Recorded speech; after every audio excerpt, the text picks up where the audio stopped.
Parliament के अंदर तो अगर हमारा कोई अपोजिशन लीडर फ्लोर भी मांगे तो उसको पॉइंट ऑफ ऑर्डर के ऊपर भी बात नहीं करने दी जाती, और अगर गलती से कहीं पर 1 मिनट के लिए इजाज़त मिल भी जाए तो उसके बाद अगर हमारा कोई एमएनए कोई मेंबर जो है साथ एक पोस्टर भी रख ले कि गोली क्यों चलाई है या खान साहब की तस्वीर, तो वो फ़ौरन सेंसर हो जाती है।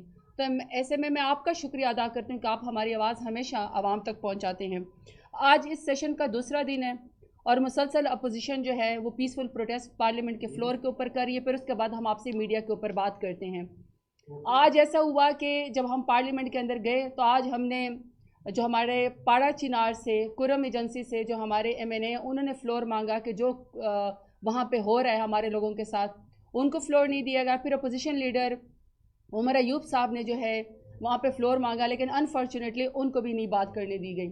आपने खुद मीडिया ने वहाँ पे देखा कि जब कोरम पॉइंट आउट किया गया, बड़े अफसोस की बात है कि फार्म 47 के वज़ीर आज़म खुद, उनकी पूरी काबीना, उनके वज़रा मुशीर पाकिस्तान का सबसे लाली झंडा तो उन्होंने अपनी गाड़ी के ऊपर लगाया हुआ है, घरों के ऊपर लगाया हुआ है। वो मराहत तो ले रहे हैं, वो पैसे तो ले रहे हैं, वो पाकिस्तान में प्रोटोकॉल तो एंजॉय कर रहे हैं, जबकि उन्होंने इलेक्शन नहीं जीता। लेकिन ये जो पार्लियामान है जिसमें हम जैसे नुमाइंदे 1.5-2 लाख वोट लेकर आते हैं और हम उनसे सिंपल सवाल करते हैं। सिंपल सवाल हमारा उनसे ये है कि 9 मई को जब आपने पूरे मुल्क को यरगमाल अभी तक बनाया और उसमें जिन लोगों को आपने कहा, प्रेस कॉन्फ्रेंस की गई कि ये लोग इन्वॉल्व थे 9 मई के अंदर, उस 9 मई में जिसने प्रेस कॉन्फ्रेंस की इमरान खान का साथ छोड़ दिया, उसको आपने इसी ईवान के अंदर और बाकी असम्बलियों के अंदर, प्रोविंशियल असम्बलियों के अंदर आपने वजीर मुशीर बना दिया। लेकिन जो लोगों ने इमरान खान का साथ नहीं छोड़ा, हम जैसे बेगुनाह, हम सब के ऊपर आपने 50-50, 100 FIR कर दी, दहशतगर्दी की, गद्दारी की और तोड़ फोड़ की। और आप हमें इमरान खान के साथ अभी तक खड़े होने की सज़ा दे रहे हैं। हर रोज़ हमें ATC में दहशतगर्दों की तरह पेश किया जाता है। हम उसके ऊपर आपसे बात करना चाहते हैं तो आप हमें जो है वो बात नहीं करने दी जाती। फिर इसी तरीके से हमने आपसे कहा कि 26 नवंबर को निहत्ते लोग यहाँ पे डी चौक इस्लामाबाद आए और आपने डी चौक के अंदर निहत्ते लोगों के ऊपर 12 घंटे बिजली बंद करके आपने ऑपरेशन किया, उनके ऊपर गोली चलाई, शुहदा की फैमिलीज़ को आपने सख्त तकलीफ और आजमाइश में डाला। हम आपसे कहते हैं कि उसका भी जुडिशल कमीशन बनाया जाए, क्योंकि अगर इसका फैसला नहीं होगा तो फिर क्या ये तय है कि जो भी अपना पीसफुल प्रोटेस्ट करेगा, चाहे वो रिक्शा यूनियन होगी, चाहे वो स्टूडेंट होंगे, चाहे नर्सें होंगे, चाहे डॉक्टर्स होंगे, इंजीनियर्स होंगे, किसी भी तबका के लोग, तो वो जब अपना पीसफुल प्रोटेस्ट करेंगे तो ये फार्म 47 की हुकूमत ने हत्या लोगों के ऊपर गोली चलाएगी। तीसरा हमारे आपसे डिमांड ये थी, हम पार्लियामान में बात करना चाहते हैं कि अंडर ट्रायल मेरे लीडर इमरान खान समेत जितने भी लोग इस वक्त जेलों के अंदर है, 2.5 साल हो गए उनको, 1.5 साल हो गए, लेकिन आप अभी तक उनकी जमानत के अंदर जानबूझ के आप जो है वो रोड़े अटकाते हैं और उनको बाहर नहीं आने देते। तो हम आपसे सवाल करना चाहते हैं तो आप हमें फ्लोर नहीं देते हैं। इसके लिए जब हमने पीसफुल एहतजाज किया तो कोरम पॉइंट आउट हुआ, तो अफसोस की बात है कि फार्म 47 का कोई वजीर मुशीर, कोई नुमाइंदा इस वक्त ऐवान के अंदर मौजूद नहीं था। इसका मतलब कि वो आवाम को तौहीन समझते हैं जवाब देना, रबड़ स्टैंप के तौर पर पार्लियामेंट को इस्तेमाल किया जाता है। तो लिहाजा ये जो पाकिस्तान तहरीक इंसाफ का, अपोजिशन का ये जो एहतजाज है पार्लियामेंट के फ्लोर के ऊपर, ये मुसलसल जारी रहेगा। हम इनसे ये सवाल पूछते रहेंगे। और सबसे बड़ी बात ये देखिए कि कल 1.5 साल के बाद सेनेट के अंदर प्रोडक्शन ऑर्डर जारी हुए। हमारे एक बहुत ही सीनियर रहनुमा है सेनेटर एजाज चौधरी साहब, उनको बेगुनाह इस वक्त जेल के अंदर डाला हुआ है। बारहाल हमारे जो हैं शिबली फराज साहब ने, पोजीशन लीडर ने, पार्लिमानी लीडर ने, ओ नबाज बप्पी साहब ने और हमारे बाकी सेनेटर्स ने बार बार रिक्वेजिशन जमा कराई, रिक्वेस्ट की जाके सेनेट के चेयरमैन साहब को जाके कि आप अभी तक, ये आपकी रिस्पॉन्सिबिलिटी कि आपका एक सेनेटर मुसलसल गायब है और आप उसको सेशन नहीं अटेंड करने देते हैं। और पूरा ये जो फॉर्म 47 की हुकूमत की जाली जो वो बनी पूरी पार्लियामेंट, आपने कहीं पर भी उनको वोट के इस्तेमाल नहीं होने दिया। प्रोडक्शन ऑर्डर जारी हुआ और कल इतनी बड़ी बातें की गई कि देखिए इसका मतलब कि नरम रवैया हो गया, क्योंकि पाकिस्तान में इस कदर नापैद हो गया इंसाफ, इस कदर मुश्किल हो गया कि अगर किसी को जमानत भी मिलती है, अगर किसी के प्रोडक्शन भी 1.5 साल के बाद जारी होते हैं तो फिर कहा जाता है कि जी ये हुकूमत का नरम रवैया हो गया। कोई हुकूमत का नरम रवैया नहीं हुआ। ये तो हमें पार्लियामेंट के अंदर भी बात नहीं करने देते। आखिरी बात ये कि अलकादर यूनिवर्सिटी है, अलकादर यूनिवर्सिटी में मेरे लीडर इमरान खान ने एक विजन देखा कि वो इस्लामी तालीमात के मुताबिक सीरत नबी हजूर सल्लल्लाहु अलैहि वसल्लम की जो तालीमात हैं वो हमारे जो नए नौजवान हैं उनको पढ़ाएंगे। ये जो अलकादर यूनिवर्सिटी का ट्रस्ट है, इसके पैसे की कोई तनख्वाह मेरे लीडर इमरान खान नहीं लेते, ना उनके बेगम साहिबा लेते, ना कोई। ये एक ट्रस्ट है, उसके अंदर एक यूनिवर्सिटी जो है जो फिजिकली मौजूद है उन्होंने अपना कोई महल नहीं बनाया, उन्होंने कोई फैक्ट्री नहीं बनाई है। अलकादर यूनिवर्सिटी में नौजवानों को तालीम दी जाती है। आप एक एक्स प्राइम मिनिस्टर को इस बात की सज़ा दे रहे हैं इमरान खान को क्योंकि उन्होंने आवाम की खिदमत की है। न ये प्रॉपर्टी मेरे लीडर इमरान खान के नाम पे जानी है, न वो कोई तनख्वाह लेते हैं। सज़ा उनको आप इसलिए दे रहे हैं कि उन्होंने एक यूनिवर्सिटी बनाई, मुल्क की खिदमत की। तो ये इसके लिए हमारा एहतजाज पार्लियामेंट के अंदर इस दफ़ा जारी रहेगा। हम बार बार आपसे सवाल करते रहेंगे कि 26 नवंबर का 9 मई का जुडिशल कमीशन बनाया जाए, ये हम आपसे सवाल करते रहेंगे। दूसरा, हम आपसे सवाल ये करते रहेंगे कि आपने गोली क्यों चलाई निहत्थे लोगों के ऊपर, और जो आवाम के नुमाइंदे हमारी तरह 1.5 लाख वोट लेकर आते हैं, वैसे तो आपने तमाम हमारे MNAs के ऊपर भी ज़िंदगी तंग की हुई है, आपने उनके भी ज़िंदगी अजाब की हुई है। पूरे पाकिस्तान में दहशतगर्द दनाते फिरते हैं, लेकिन PTI के कारकुनान को, लीडरान को, MNAs को, MPs को दहशतगर्द बना के मुंह पे काला कपड़ा डाल के ATC कोर्ट के अंदर पेश किया जाता है। इसके बावजूद भी मेरे लीडर इमरान खान ने इंतहाई पॉलिटिकल मैच्योरिटी का जो है वो मुजाहरा किया। उन्होंने एक बहुत ही पावरफुल कमेटी बनाई मुज़ाकरात के लिए, और उन्हें कहा, जबकि जिस दिन उन्होंने मुज़ाकराती कमेटी बनाई थी उस दिन वो सॉलिटरी कन्फाइनमेंट से 30 दिन के बाद निकले थे। न उनको एक्सरसाइज करने दी जाती है, न उनको अपने बेटों से बात करने दी जाती है, न उनको फैमिली से मिलने दिया जाता है, न अपने पार्टी लीडरान से मिलने दिया जाता है, न अखबार पढ़ने दिया जाता है, न TV देखने दिया जाता है। मौत के कैदी के लिए भी कोई ना कोई बरात होती है, लेकिन मेरे लीडर इमरान खान को सिर्फ पॉलिटिकल विक्टिमाइजेशन है उनके साथ। बेगुनाह इस वक्त 2 साल से ज़्यादा हो गए वो जेल के अंदर काल कोठरी में है। तो उन्होंने एक पॉलिटिकल मैच्योरिटी का मुजाहरा किया, उन्होंने एक मुज़ाकराती कमेटी बनाया और उन्होंने अपने लिए कोई मराहत नहीं मांगी। मेरा लीडर कोई 150 रुपए के स्टाम्प पेपर के ऊपर मुल्क से जो है ना प्लेटर्स गिरा के नहीं भागा। हम यहीं पर ही दरवाज़ा खटखटाते रहते हैं, देर से, लेकिन हमें उम्मीद है, क्योंकि हमारे सबसे लाली परचम पे यकीन है कि इंशाल्लाह हमें इंसाफ मिलेगा। हम इस पार्लियामान के फ्लोर को यूज़ करेंगे अपने बेगुनाह कारकुनान के लिए, ख़वातीन के लिए, अपने MPs के लिए, MNAs के लिए, वर्कर के लिए, और अपने लीडर इमरान खान के लिए, अपनी पॉलिटिकल पार्टी के लिए हम ज़रूर आवाज़ उठाते रहेंगे। ये सुने ना सुने, हमें पता है ये सुमन बुकमन है, लेकिन हम जमहूरियत के लिए कोशिश करते रहेंगे। हम एक पॉलिटिकल पार्टी हैं। मुज़ाकरात कहाँ तक पहुँचे हैं, साहिबजादा साहब से मेरी रिक्वेस्ट है कि वो आपसे आगे बात करें। बहुत शुक्रिया जी। प्रोडक्शन ऑर्डर का मैं ये कह रही थी कि आप अभी तक प्लीज़ मीडिया यहाँ पे गवाह रहे। आज अभी सेनेट का इजलास होना है, मैं इंतज़ार कर रही हूँ कि 1.5 साल के बाद हमारे सेनेटर एजाज चौधरी साहब को, जो कि जमहूरियत के वफादार हैं, जो इमरान खान के वफादार हैं लेकिन जमहूरियत के वफादार हैं, उन्होंने कोई एफिडेविट लिख के नहीं दिया, बीमार भी हैं, सीनियर जो हैं वो हमारे कारकुन भी हैं, लीडर भी हैं। प्रोडक्शन ऑर्डर का मैं वेट कर रही हूँ कि 1.5 साल के बाद जारी हुआ है, जो कि पहले दिन जारी हो जाना चाहिए था। मैं आप मीडिया को भी कहते हो, हम सब भी हमारी नज़रें कि उनको जेल से जो है लाहौर से यहाँ पे इस्लामाबाद सेनेट का जो सेशन है, मैं उसको प्रैक्टिकली देखना चाहती हूँ कि सेनेटर एजाज चौधरी साहब को लाए जाते हैं। अब सेनेट चेयरमैन साहब जो हैं अपने वादे को पूरा करें, यह इस्तेकाक है जो कि 1.5 साल से मजरू हो रहा है सेनेटर एजाज चौधरी का। अब बस कर दें। जब इमरान खान का नजरिया खत्म नहीं हो रहा है, इमरान खान का वोट बढ़ रहा है, तो पाकिस्तान की सबसे बड़ी पॉलिटिकल पार्टी इमरान खान को और उसकी पार्टी को और उसके कारकुनान को माइनस ना करें। ओवर टू साहिबजादा हामिद रजा साहब। बिस्मिल्लाहिर्रहमानिर्रहीम। बहुत शुक्रिया तमाम साथियों का। हमारी पार्लिमानी लीडर नेशनल असम्बली ने पार्लिमानी कार्रवाई के हवाला से तमाम चीज़ों पर आपको कॉन्फिडेंस में ले लिया। 2-3 चीज़ें हैं वो आपके नोटिस में और आपकी इत्तला में लाना ज़रूरी है आपके ज़रिए से पाकिस्तान की आवाम को, कि 2 तारीख को standing committee on human rights का इजलास हुआ था, जिसमें स्टैंडिंग कमेटी ने इस बात पर इत्तफाक किया था कि हम पूरे पाकिस्तान की जेलों का विज़िट करेंगे और उसमें सबसे पहले इब्तदा हम करेंगे अडयाला जेल से। उसके लिए कमेटी की तरफ से, मेरी तरफ से बाकायदा रिक्वेस्ट की गई स्पीकर अय्याज सादिक साहब को, चूँकि हम स्पीकर साहब की परमिशन उसके अंदर रिक्वायर्ड होती है। 8 तारीख को उसकी इजाज़त नहीं दी गई या उसको रिस्पॉन्ड नहीं किया गया। 8 के बाद मैंने दोबारा ख़त लिखा 15 तारीख के विज़िट के लिए। हम उम्मीद करते हैं कि आज स्पीकर साहब के चैम्बर की तरफ से हमें बाकायदा आगाह कर दिया जाएगा, चूँकि कौमी असम्बली का इजलास भी जारी है, तमाम अरकान उस कमेटी के यहाँ पर मौजूद हैं, तो हमें फौरी तौर पर इजाज़त मिलेगी और हम अडयाला का विज़िट कर सकेंगे। That is number 1। और अगर नहीं भी दी जाती मैं दोबारा लेटर लिखूँगा। मैंने 8 से पहले भी लिखा था, मैंने 8 के बाद लिखा, अब फिर मैं तीसरा लेटर लिखूँगा और ये मामला फिर हम जो अगली स्टैंडिंग कमेटी की मीटिंग है with in next 10 to 12 days उसके अंदर इंशाल्लाह टेकअप करेंगे। नंबर 1। नंबर 2, कल गुज़श्ता रोज़ शिबली फराज साहब leader of the opposition senate, उन्होंने भी ख़त लिखा। उन्होंने इससे पहले भी ख़त तहरीर किया एजाज चौधरी साहब के प्रोटेक्शन आर्डर के हवाला से। हम उम्मीद कर रहे थे और हमें इतला भी ये दी गई थी कि आज उन्हें सेनेट के इजलास में शमूलियत का मौका दिया जाएगा। अभी जो इतला आ रही है कि शायद कोट लखपत की जो अथॉरिटीज़ हैं वो उन्हें यहाँ भिजवाने के ऊपर कंसर्न नहीं है, और मैं ये समझता हूँ कि चेयरमैन सेनेट के लिए अब ये एक बहुत बड़ा क्वेश्चन मार्क है कि उनकी अथॉरिटी को चैलेंज किया गया है। और जब उन्होंने प्रोडक्शन आर्डर जारी कर दिए हैं तो एजाज चौधरी साहब यहाँ पर क्यों नहीं पहुँचते, तो हम वेट करेंगे कि वो उसके ऊपर क्या एक्शन लेते हैं।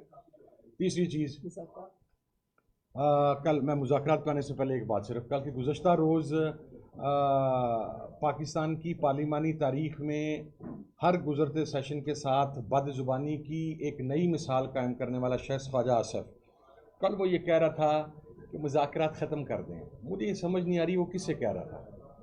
हुकूमत तेरी अपनी है भाई, जा हुकूमत से कहा ख़त्म कर दे। हमको मुज़ाकरात की भीख नहीं मांग रहे, let me B very clear on it. आपने करने करें, नहीं करने ना करें, हम अपनी बात के ऊपर खड़े हैं। और दूसरा, वो वफाकी वज़ीर साहब फरमा रहे थे अता तारड़ साहब, मांगे तांगे के स्टूडेंट्स वहाँ पर अल कादर यूनिवर्सिटी में ला के तो उनका को फ़ोटो सेशन करवाया गया।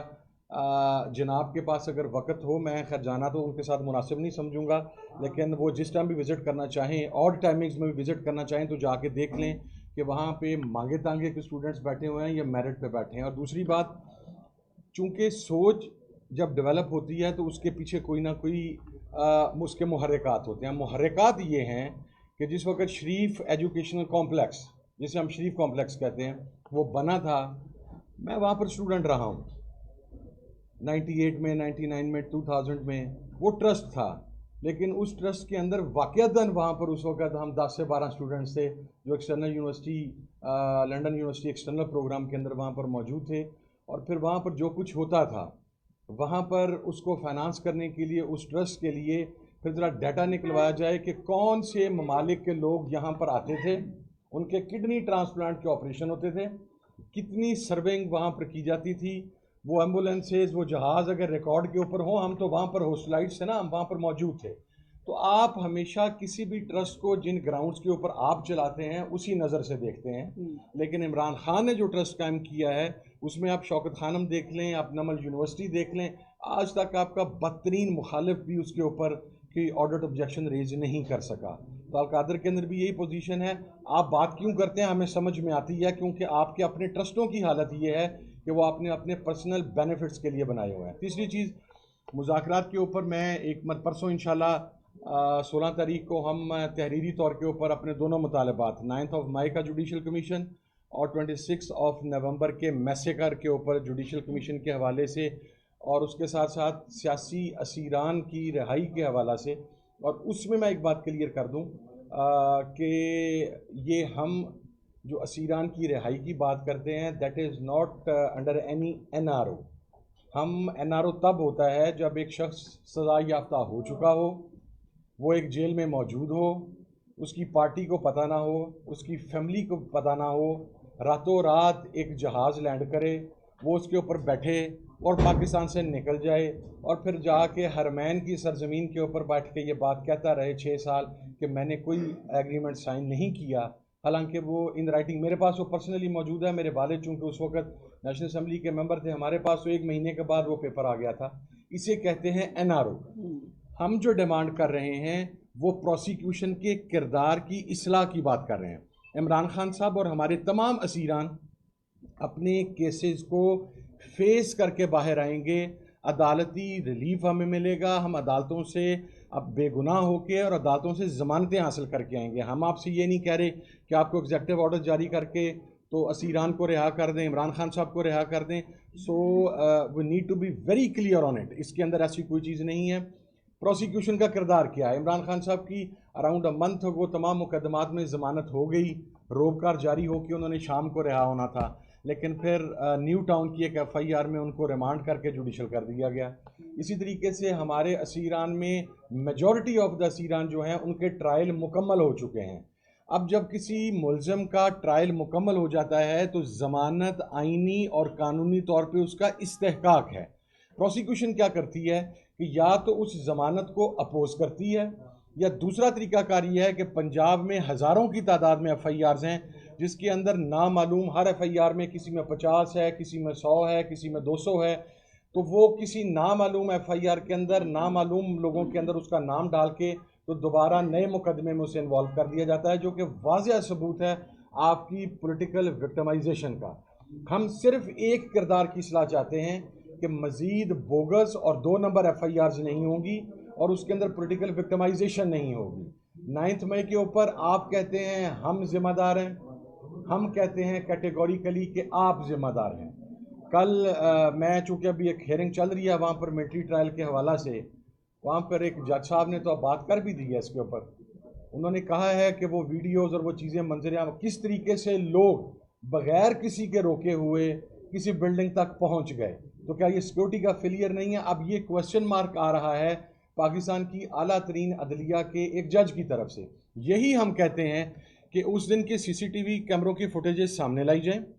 इसी तरीके से 26 नवंबर को जो मैसेकर हुआ, आप कहते हैं, पहले कहते थे ना गोली चली ना बुलेट इंजरी हुई, इनिशियली आपने ये कहा, फिर आपने कहा शायद गोली चली और शायद कोई इंजरी हुई हो, फिर आपने ये कहा कि सीएम केपीके के सिक्योरिटी स्टाफ ने फायरिंग की, फिर आपने ये कहा कि हमें आइडेंटिफाई ही नहीं है कि किसने गोली चलाई।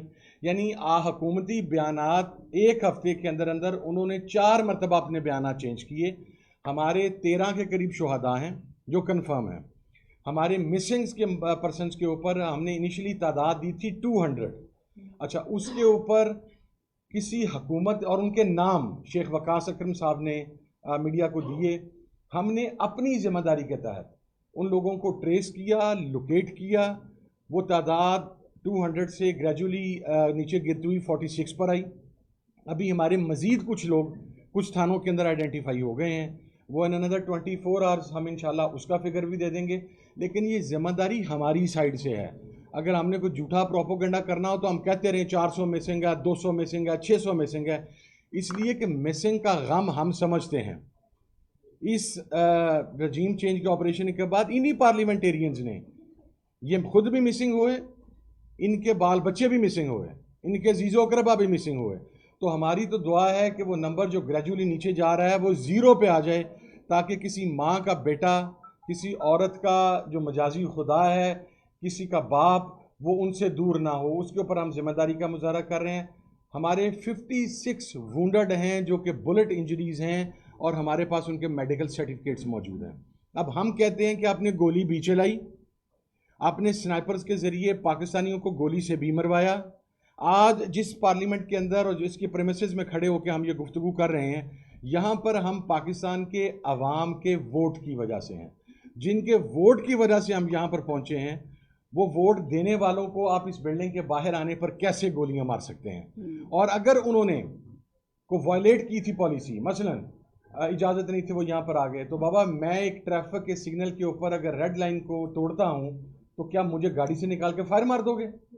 आप कानूनी तरीकाकार इख्तियार करते, जो लोग आगे आगे थे आप उनके खिलाफ FIRs दे लेते, आप उनको गिरफ्तार करते, आप उनके चालान अदालत में पेश करते।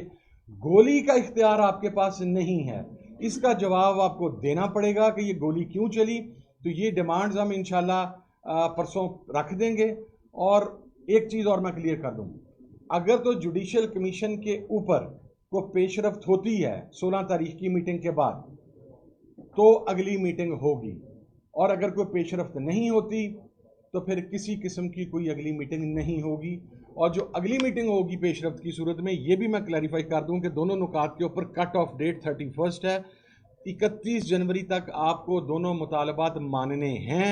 अगर आप नहीं मारेंगे तो हम उस सूरत में भी कॉल ऑफ कर चुके हैं। बहुत शुक्रिया।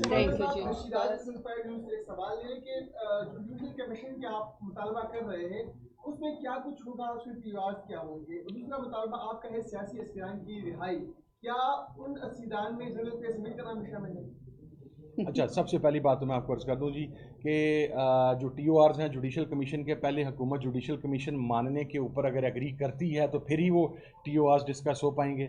और हम किसी अपने जज की बात नहीं कर रहे, हम चाह रहे हैं कोई भी गैर जानबदार जज हैं, जो उनको रिप्यूटेबल जजेस हैं, वो इस कमीशन को लीड करें ताकि वो अपनी रिपोर्ट दें। दूसरा, जनरल फैज़ हमीद साहब सियासी कैदी मेरे नज़दीक तो नहीं हैं, वो उनका इदारे का मामला है। अगर इदारे ने अपने किसी साबिक ऑफिसर के ख़िलाफ़ कोई इंटरनल इंक्वायरी इनिशिएट की हुई है तो फिर वो इदारा बेहतर समझता है कि उनका वो फील्ड कोर्ट मार्शल कर रहे हैं, जो भी तरीक़ाकार इख्तियार कर रहे हैं, हमारे असीरान की लिस्ट में वो शामिल नहीं होंगे।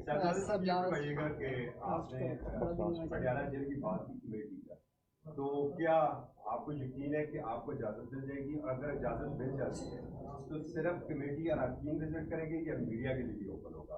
और भी आपसे सवाल है कि आप पार्लिमानी लीडर रहेंगे, हम देख रहे हैं कि एक अरसे के जो आपकी मखसूस नशिस्तों वाला मुतालबा था वो बिल्कुल पस मंजर में चला गया। हाउस ऑफ फेडरेशन की एक मुद्दे की आपने बात की है, KP का तो हाउस ही मुकम्मल नहीं है, उनके तो सीनेटर ही नहीं है हमारे पास।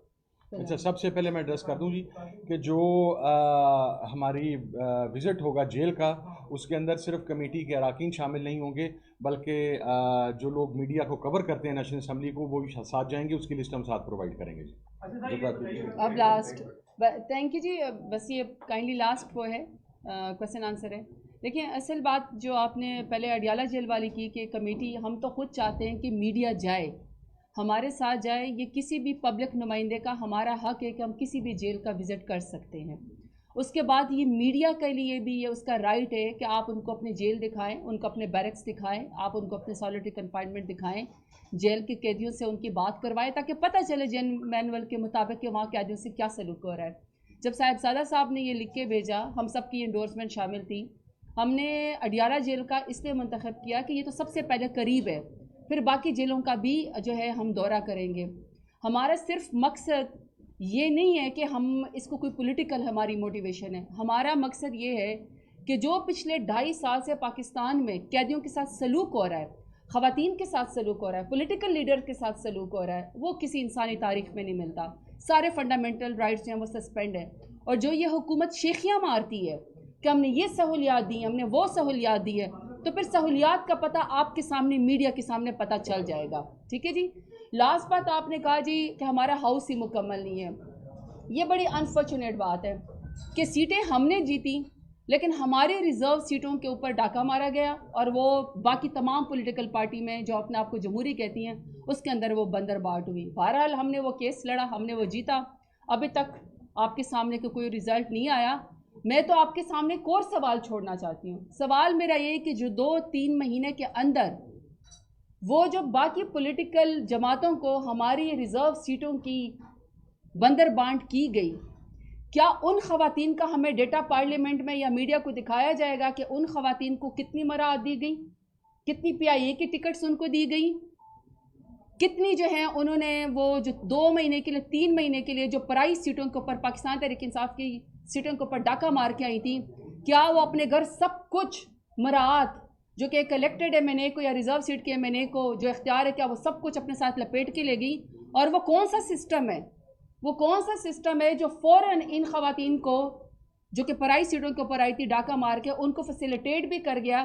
तो हमें तो उसका डेटा चाहिए कि वो जो ख़वातीन हमारी सीटों पर आई थी 28 से ज़्यादा, हमें भी तो बताया जाए कि अपने तनख्वाह के अलावा जो पार्लियामेंट के अंदर उनको जो मराहत दी जाती हैं, वो फ़ौरन उनको 1.5 महीने के अंदर कहाँ मिल गई है? उन्होंने किन मुल्कों की सैर की, उनको जो है वो कौन सी टिकट दी गई, वो पूरी बुक उनको दी गई, जो कि मेरा और आपका राइट है। बाकी हम अपनी रिज़र्व सीट्स के लिए अपने, जहाँ तक आपने KPK की बात की, अफसोस की बात तो ये है कि KPK के बगैर हमारा पूरा सेनेट का इलेक्शन लड़ा गया।